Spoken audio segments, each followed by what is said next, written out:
Good morning, and welcome to Unfiltered Vision News.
Well, good morning, and welcome to Unfiltered Vision News, bringing you the news unfiltered Monday through Friday at 7 a.m. Thank you guys so much for joining me this morning. Sorry that I was a little bit late, but let's get started with honoring God with our body. So, God, please guard our mind and our thoughts. God, help me fix my thoughts on what is true and honorable and right and pure and lovely and admirable. So I will think about things that are excellent and worthy of praise. God, please protect our ears and help us listen to your voice. God, help me to be quick to listen, slow to speak, and slow to become angry. God, please protect our eyes from sin's damage. God, I make a covenant with my eyes not to look lustfully. God, please speak life over my mouth. God, set a guard over my mouth. Lord, keep watch over the doors of my lips. God, please help my hands to serve generously. God, help me to do good to everyone, and especially to those who belong to our family in the faith. And God, please protect our reproductive organs and help us to honor you, God, with purity. God, help me to honor you with my body.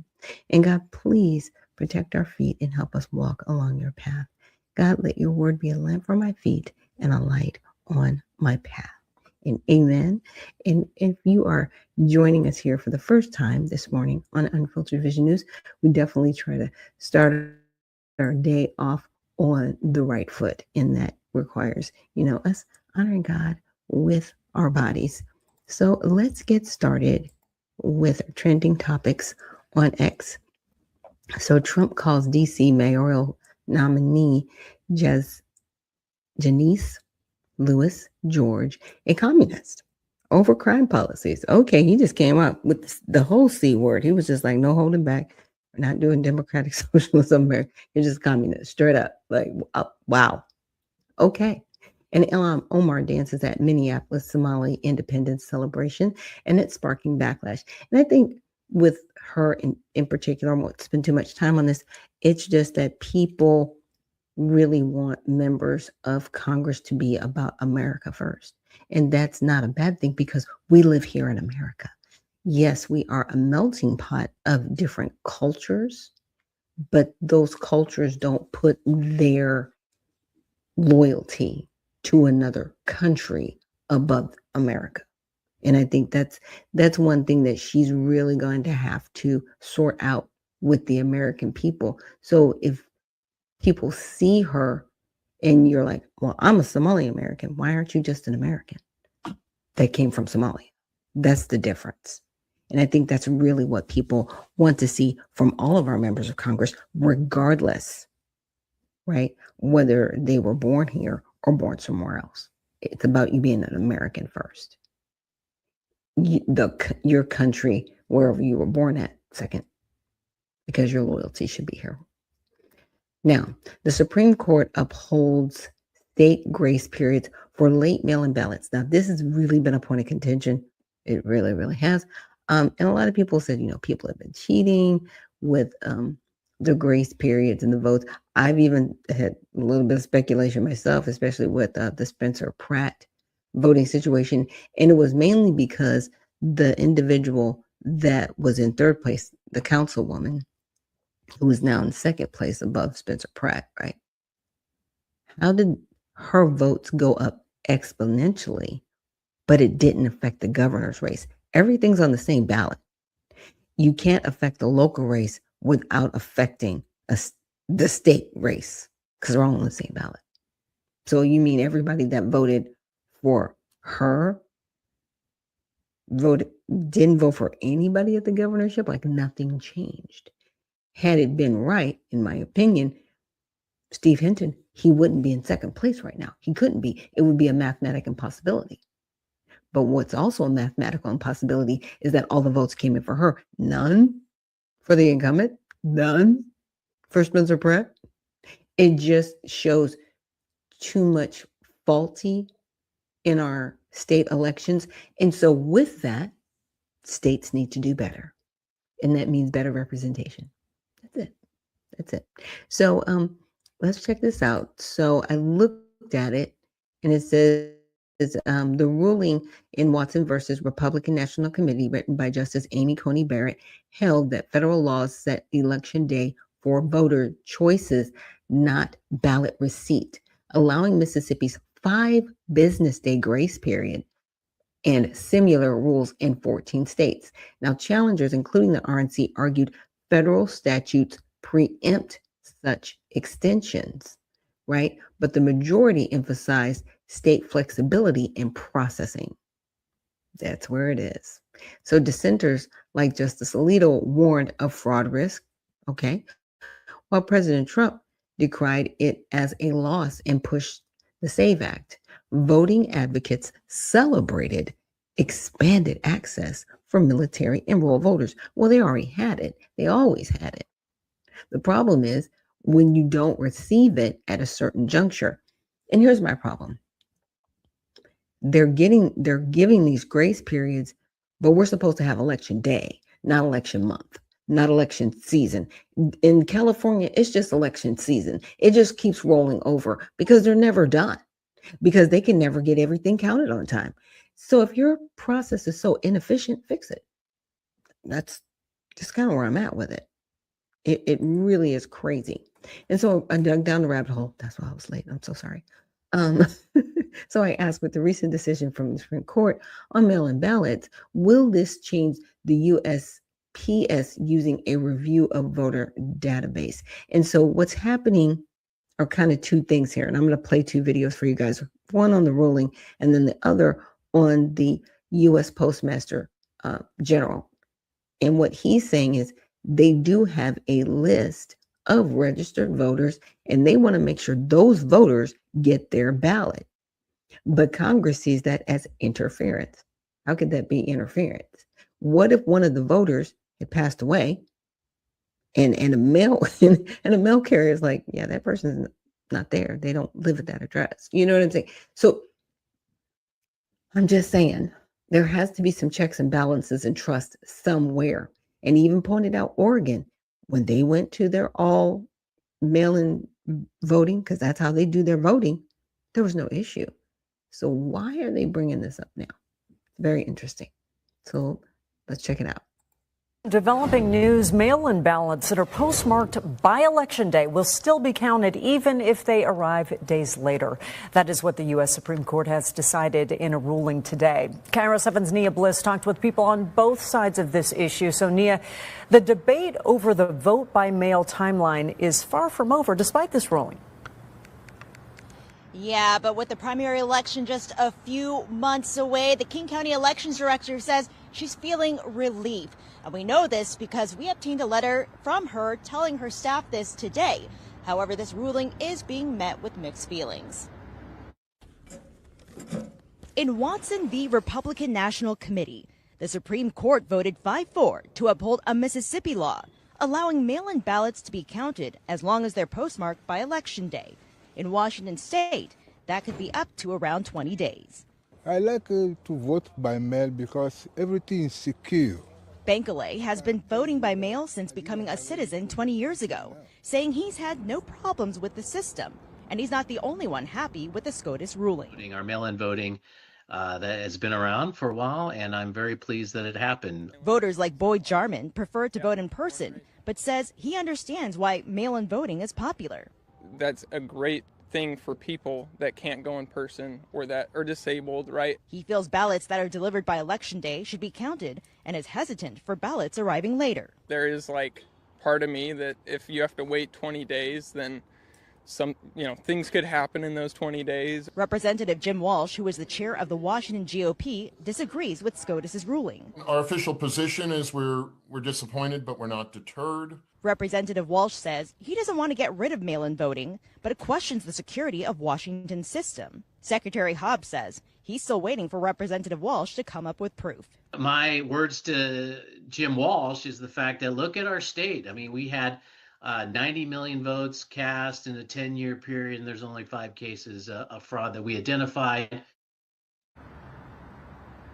While Washington's mail-in ballot deadline is in the clear, Secretary Hobbs says with changes to the USPS on the way and a pending ruling, he is urging voters to get their ballots in early and to use state drop boxes like this one over here. Reporting live in Renton, Nia Bliss, Cairo 7 News. It's interesting because he said the 5 that we identified. Identifying something and actually doing a full scrub, 2 different things. Audit is needed everywhere because there's so much fraud. There is so much criminal activity within our legislative process. People are just, they are feeling like their votes don't matter and they don't count and they feel abused by the system. But let's check out the U.S. Postmaster General. I think that's his full title. It's clear that there's nowhere in the Constitution, there's no federal law that the Postal Service is authorized to create these types of voter databases, ballot verification systems, or mandatory standards. It just simply doesn't exist. It's hard to interpret a law when it doesn't even exist there, which is what we have. Just because President Trump wants to do this does not make it law, doesn't make it right, doesn't make it constitutional. There is certainly a massive difference between general mail requirements and regulating elections. Routine changes to the postal network can have a small impact on election mail, but this effort is a power grab to swap constitutionally mandated state control for what the president wants. I think it's very clear. So last year, Mr. Steiner, you issued a rule that explicitly said that the Postal Service has, quote, no role in administering elections. What has changed? I don't think anything has changed. Senator, I'm not a political person, and the Postal Service is not a political organization. We, as you said, I think you quite aptly said, we deliver mail. That's what we do. We deliver mail. And that's what ballots are. Ballots are mail. Now, they are a special kind of mail, obviously. They need special care. And so years ago, we recommended what we call Kit 600. In Kit 600, the fundamental premises of Kit 600 is a unique barcode and a unique envelope. That allows us to move those ballots more efficiently, more securely. That is what our proposed rules suggest, is that we have unique barcode, unique envelope. And that is not something that is new. That's something that's been being used by states throughout the country on both sides of the political spectrum. So California has followed it, Oregon has followed it, Arizona has followed it, Florida has followed it, among many other states. And so, to me, it's not a political question. It's a question of how do we most efficiently and securely move ballots. We've been recommending this for many years. All this does is make it a requirement. Well, certainly best practices are different than having a mandatory requirement. You can follow best practices to deliver it more efficiently without having control of vast voter rolls and having the ability to have that data. This is basically a backdoor way for the federal government to get voting information that states control under the U.S. Constitution. So yes or no, if a state refuses to turn their absentee voter list over to the federal government, will the Postal Service still mail their ballots under this proposal route? Under our proposed regulation, no. We would tell the state that we need the manifest in order to, look, what we're asking for. That's the answer. You would tell no. So the proposed rule basically coerces states to conform to these new requirements and hand over their absentee voter rolls or face the consequences of not being able to vote by mail. Some states, that's all they do. Oregon is completely vote by mail. If they say, no, we control the list, the states control the list, we're not going to give it. Oregon has followed Kit 600 since the day they started voting by mail. This is a different issue. This will be a lot different issue. You're telling these states either give the federal government this information, trust the federal government, trust the Trump administration. We'll take good care of these. And if you don't do it, you can't mail absentee ballots. You're going to make a decision that people cannot vote by mail. That's unacceptable. Well, Thank you, Mr. Chairman. all that does, Senator, is make sure that we match the ballots that a state believes they're sending out to what actually gets sent out, right? And so all the state gives us is a list of here are the voters that are supposed to get ballots and here are the ballots. We then compare the two, make sure that the ballots that are supposed to be sent get sent. If Maryland had followed that, they probably wouldn't be in the problem they're in today. So it is a much more efficient, a much more effective way to make sure that states, I would think that states would want the information to ensure that the ballots that they think are sending out are the ballots that are actually being sent out. Well, they do know what they're dropping mail. I think they can understand that. They think if they put an address with their voter rolls on a piece of mail for a ballot and give it to you, they do expect you're actually going to deliver it. You don't have to say, we want all of your information. We want that information in our control. You mentioned Maryland. I think that was a printing error. This regulation wouldn't have done nothing to fix what happened in Maryland. The states control their own elections. That's pretty clear in the Constitution. And an effort by this administration to nationalize elections and have the federal government having this information is incredibly dangerous precedent. You can imagine sharing this information with the Department of Homeland Security and using these lists for a variety of nefarious purposes. We need to protect the integrity of the voting rolls. We need to. Why did DHS come up? I just wanted to point that out. Protect the separation of elections from federal government and ensure that our state and local governments are the one administering their own elections. That's what this is about.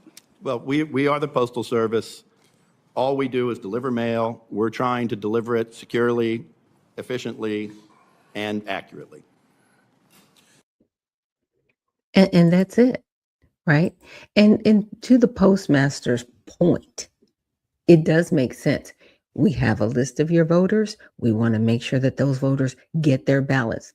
Let's just say they have a voter, but they don't have the ballot. They can actually go back to the state and be like, hey, you have this person on your absentee list, but we don't have a ballot for them. What happened? Or vice versa, right?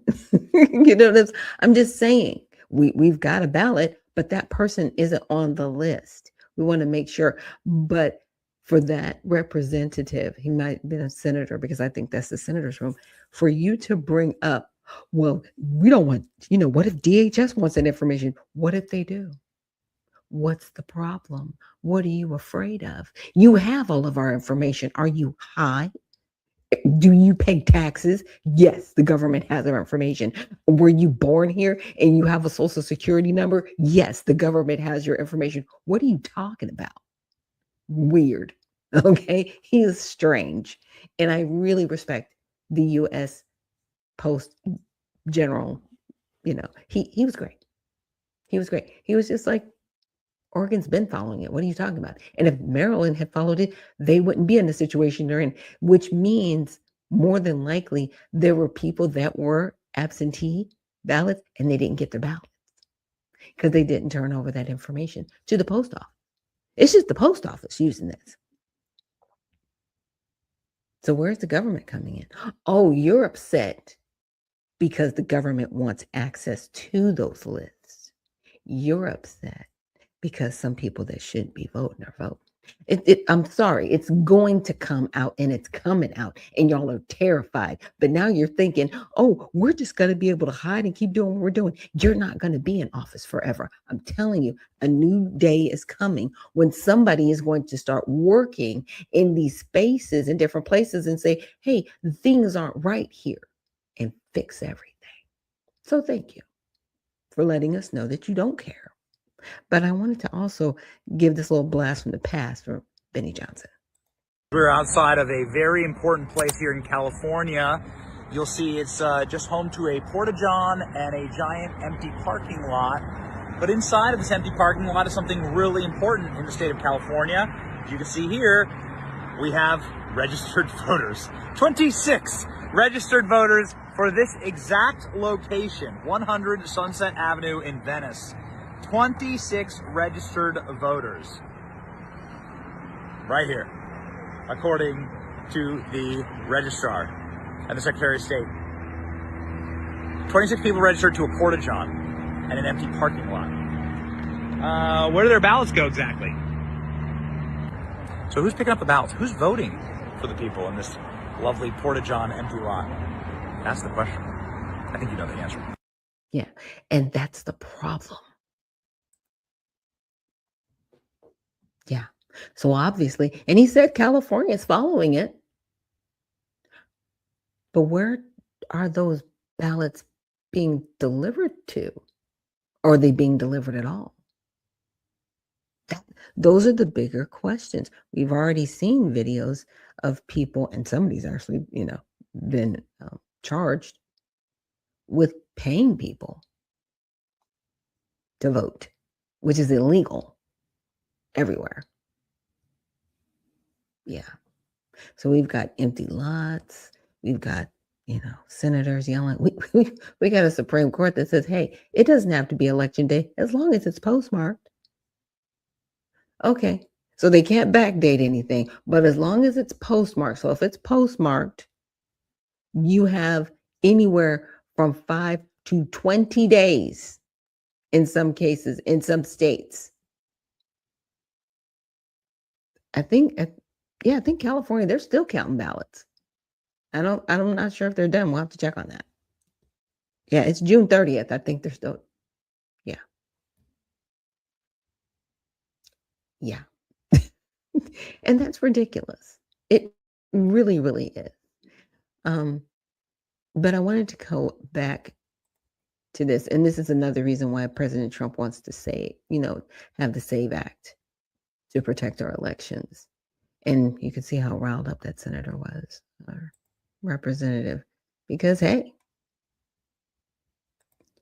so on June 29th, the Supreme Court ruled 5-4, right, that states can continue counting mail-in ballots that are postmarked by Election Day, but arrive afterward within state specific grace periods. And what people have found is that, are they being stamped properly or not? And I want to say they have the drop boxes. Are those drop boxes being picked up and processed when they go in there? And that's the thing. When you take your ballot to a box, you're just putting it in the box. It's not being stamped. It's not being postmarked. Like, there's nothing there saying when you're actually delivering the ballot.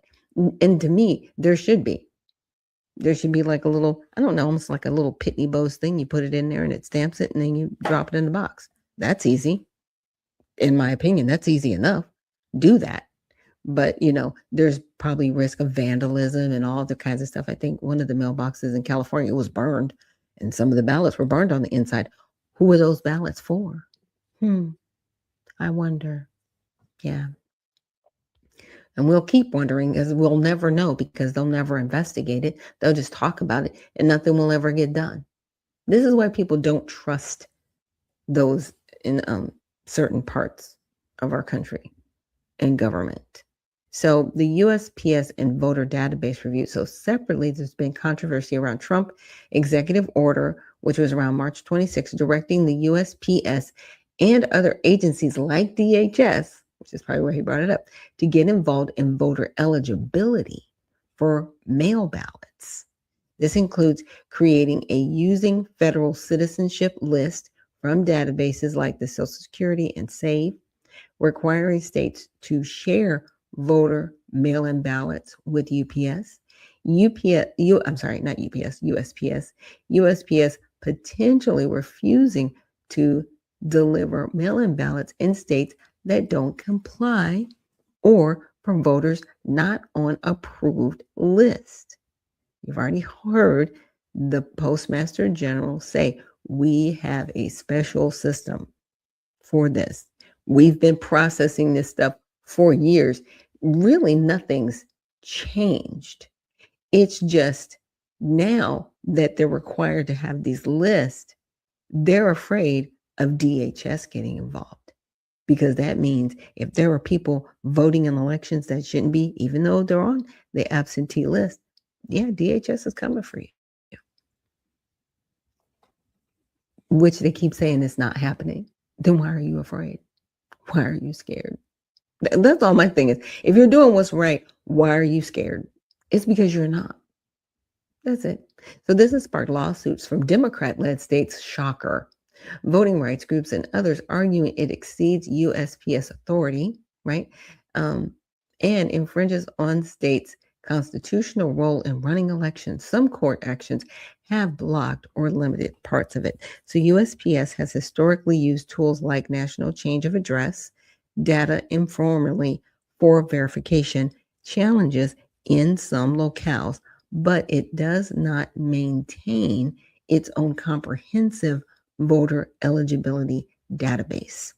And its core role is neutral mail delivery, not eligibility screening. So they don't really care. Like I said, he even said, he goes, we're just matching up the ballots with the list to make sure that that person gets it. So if I've got a ballot and I don't have a name on the list, I need to go back to the registrar and say, hey, I've got a ballot for this person, but they're not on this list. Did they move? Have they passed? Like, what's happening? That's a check and balance. Or they have somebody on the list and there's no ballots to match up to the person on the list. It's real simple. Either way, they just want the information so they can get the ballots to the persons so they can vote. That's all they're trying to do. And what other people are worried about, because it's Donald Trump, oh my gosh, he's going to try to, check eligibility. They're not doing it. They're not checking eligibility. But what you don't want is you don't want DHS to have access to that list. Just say it. And why would you be concerned? I'm not concerned if DHS sees my name. Why would I be concerned? Because I'm a citizen here. That's why I'm not concerned. But other people are, apparently.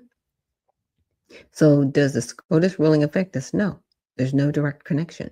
The ruling is narrow. It interprets federal election day statutes regarding ballot receipt deadlines. And here's my thing. If you don't like the deadlines going on in your state, then get on the Board of Elections at the local level and at the state level. If you don't like what's happening, and make sure that your state has election day, because this is what they can't stop. They cannot stop states from having election day. They can't. They can't say, oh, you have to have election week, or you have. They can't do that.